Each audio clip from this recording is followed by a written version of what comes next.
마태복음 28장에 오면은 갈릴리 그 산에서 이제 부활하신 그리스도께서 마지막 선교 명령을 하시죠. 여러분들이 잘 아시는 거죠. 볼지어다 세상 끝날까지 내가 너희와 함께 할 것이다.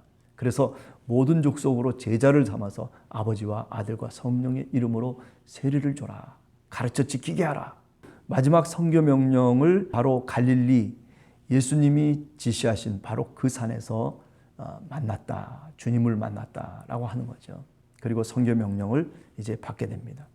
마태복음과 마가복음을 통해서 우리가 알게 되는 것은 예수님이 부활하시고 난 다음에 제자들을 만난 곳은 어디냐면 예수님이 지시하신 바로 그 산, 제자들이 알고 있는 바로 그 산이죠. 아마 어쩌면 예수님께서 늘 산에 올라가서 기도도 하시고 그리고 늘 그 갈릴리에서 많은 무리들과 함께 산상수훈을 말씀하시고 뭐 이랬던 그 산이 아닐까라는 짐작을 해봅니다만은 여하튼 그 산에서 주님께서 마지막 선교 명령을 하시고 그죠? 그리고 끝나는 걸로 이제 되어져 있습니다. 자, 이제 누가복음에 들어서면은 누가복음 24장에서는 마가복음이나 마태복음에서 얘기하지 않았던 것들을 이제 누가가 다시 이야기를 하는 거죠. 보다 더 보충해서 부활의 이야기를 더 풍성하게 누가복음은 우리들에게 전해주고 있습니다. 그 가운데 하나가 뭐냐면 엠마오로 돌아가는 두 제자. 그 두 제자 중에 한 사람의 이름이 뭐라고 그랬죠? 글로바라고 하는 사람의 이름을 우리가 얘기를 했습니다. 그래서 엠마오로 돌아가던 두 제자에게 부활의 주님께서 정말 나타나시죠. 그죠? 실제로 부활의 주님이 그들에게 가까이 가셔서 그들과 함께 동행하시면서 어떤 일을 하십니까? 말씀을 풀어서 설명을 해 주시죠.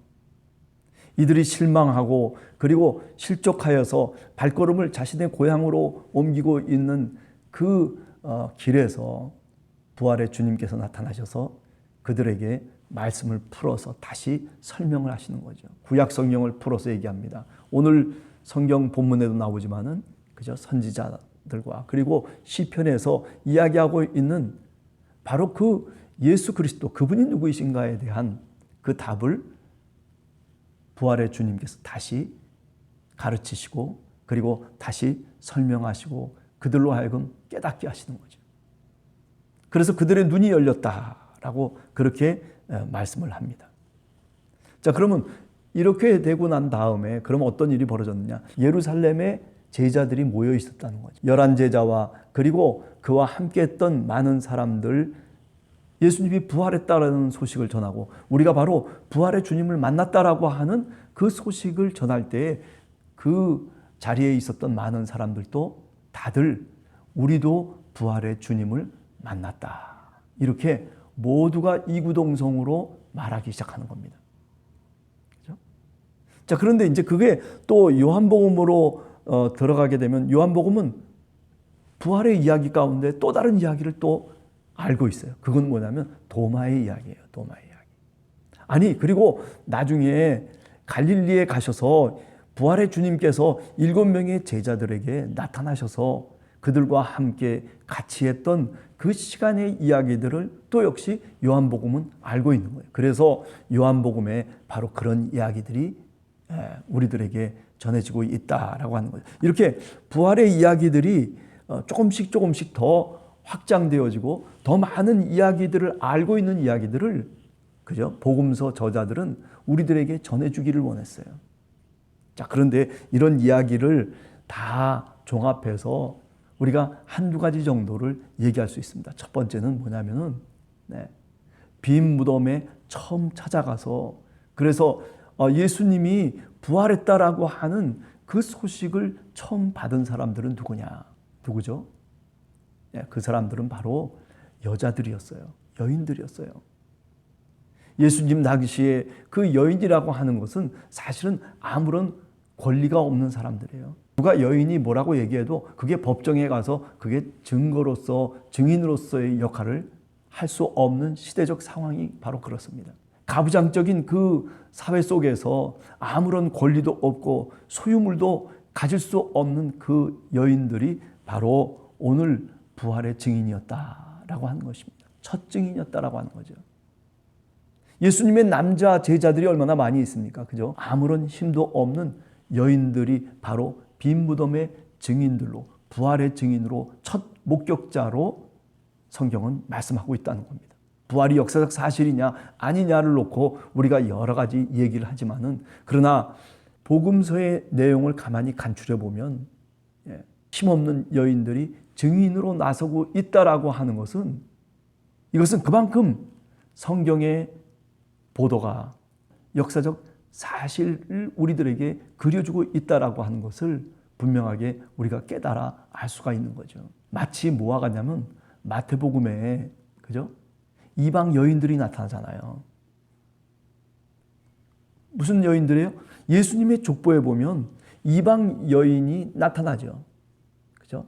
다말이라고 하는 여인, 바세바라고 하는 여인, 여러 여인들이 사실은 나타나면서, 그러면서 메시아의 계보를 얘기하고 그리스도의 계보를 얘기하잖아요.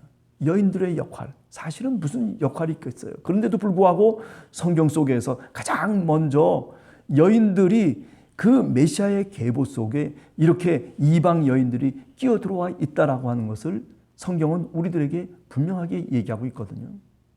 여인에 대한 성경의 자세, 저는 이것이 굉장히 중요한 성경의 의미라고 그렇게 오늘 또 생각해 봅니다. 오늘 우리가 신앙의 삶을 살아가면서, 그죠? 우리가 무시해도 되는 사람들이 사실 많아요. 저 사람이 그저 거지처럼 살아가고, 그저 그냥 배운 것도 없고, 그저 길바닥에 나앉아서 살아가는 사람이라도 치더라도, 아니 또 어떤 사람은 그저 미쳐서 날뛰는 사람이라도 칠더라도 한 사람 한 사람이 다 사실은 귀중한 사람들이에요. 빈 무덤을 목격한 증인들은 바로 그런 여인들이었어요. 아무런 권리도 갖고 있는 사람들이 아니에요. 어떤 소유도 가질 수 있는 사람들이 아닌, 그저 아무것도 아닌 것처럼 취급되어졌던, 그죠? 이름 없는 그런 사람들이 사실은 이 부활의 목격자였다라고 하는 것. 제자들이 첫 목격자가 아니었다라고 하는 것을, 그들이 여인들이 전해준 그 말, 예수 그리스도께서 다시 살아나셨다라고 하는 그런 메시지를 제자들이 사실은 듣고 그리고 행동에 옮기고 아니겠어요? 어떤 사람은 한 번 더 빈 무덤에 와서 정말 예수 그리스도께서 다시 살아나셨구나 하는 것을 다시 목격하게 되고 그것을 믿는 그런 과정들이 사실은 성경 속에 얼마나 자세하게 얘기되고 있습니까? 신앙이라고 하는 것은 바로 처음 출발도 마찬가지였지만은, 그러나 이렇게 부활의 증인으로서의 출발점도, 아니 교회의 출발점도 바로 이 지점에서 출발하고 있다라고 하는 것. 결국 우리의 믿음이라고 하는 것이 바로 이런 지점을 잘 우리 마음속에 새기고 그리고 그것을 출발점으로 삼을 때에 그때 우리의 신앙이 흔들리지 않는 겁니다. 자, 그 다음에 두 번째 우리가 생각할 수 있는 것은, 이들은 전하고자 원했어요. 전하는 사람이 없이 어떻게 들을 수 있겠느냐. 사도 바울이 그런 얘기를 하지 않습니까? 그래요. 여러분들이 전하지 않으면 듣는 사람이 들을 수가 없는 거예요. 아니, 듣고자 해도 전하는 사람이 없으면 들을 수가 없는 거예요. 교회는 왜 존재하느냐? 이 세상 속에서 교회가 존재하는 목적은 뭐냐면 바로 주님이 우리에게 가르쳐 주신, 그리고 많은 증인들을 통해서 우리에게 전해진 그 말씀을 우리가 세상 속에 전하기 위해서입니다. 전하는 방법은 여러 가지가 있을 거예요. 말을 통해서 전할 수도 있어요. 그죠? 예수 그리스도가 죽었다가 3일 만에 다시 살아났다라고 하는 이 부활의 메시지를, 부활의 소식을, 복음을 전할 수 있는 거죠. 말을 통해서도 전할 수 있는 거예요. 그러나 말만 갖고 되는 것은 아니에요. 그죠? 그것은 뭡니까? 교회라고 하는 것이 왜 공동체를 이루는 겁니까? 왜 예루살렘에서부터 성령이 임하고 그리고 120명의 제자들을 통해서 말하자면 교회가 출발하는 겁니까? 그것은 뭐냐면 교회라고 하는 것이 세상을 향해서 빛과 소금의 역할을 감당해야 된다는 거예요. 많은 사람들이 볼 수 있는 공동체예요. 내가 그 공동체 속에 속해 있다는 것이고, 그리고 그렇기 때문에 내가 바르게 말을 해야 되고 바르게 행동해야 되고, 그리고 많은 사람들이 나를 보고 있다라고 하는 것, 내 행실과 내 행동 하나하나를 보고 있다라고 하는 것, 아니 하나님이 우리를 그렇게 자녀 삼으셨다라고 하는 것을 우리가 기억하면서 사실은 신앙의 삶을 살아가야 한다는 것이죠. 초대교회는 성령의 충만함 속에서 그들이 정말 그 시대 속에서 실천할 수 없는 사랑을 실천했던 사람들이에요. 자기의 희생을 실천했던 사람들입니다. 예. 자신들의 유익을 하려고 사실은 복음을 믿고 그리고 주님의 복음을 전했던 것이 아닙니다. 내가 주님을 위해서라면 어떤 희생이라도 내가 치르겠다라고 하는 이런 희생정신, 그것은 주님을 향한 사랑으로부터 출발한 것이에요. 오늘 우리 시대 속에 교회가 이 희생정신이 없어지고 있어요. 내가 주님을 위해서라면 내가 이렇게 희생하고 내 유익을 구하지 않는 그런 모습들이 사실은 교회 속에 사라지고 있다는 것이죠. 누구나 다 자신의 유익을 취하려고 해요. 자본주의라고 하는 게 뭐겠습니까? 그죠? 뭐 애덤 스미스를 통해서 뭐 여러 가지 우리가 잘 아는 공동의 유익이라고 하는 것을 개인이 유익을 위해서 살아가면서 공동의 유익을 취할 수 있는 그런 말하자면 사회 체제, 그게 어떻게 보면 민주주의고 자본주의라고 그렇게도 얘기할 수 있을 거 아니겠습니까? 그런데도 불구하고 사실은 우리가 간과해서는 안 되는 것은 교회를 통해서 믿는 사람들의 공동체라고 하는 것은 결국 자기 희생입니다. 자기 겸손입니다. 자기를 낮추는 겁니다.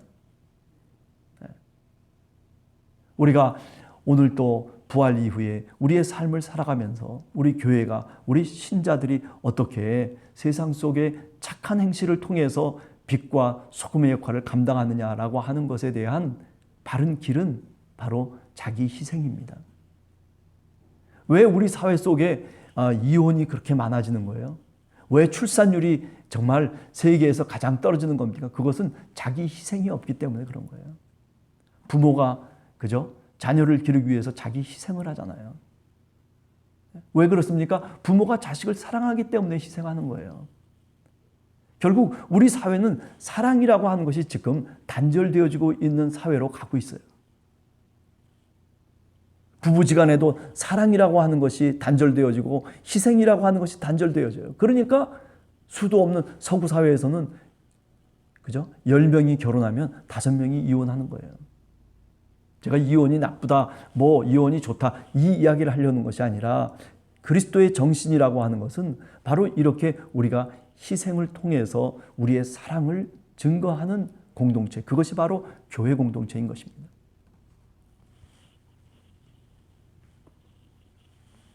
오늘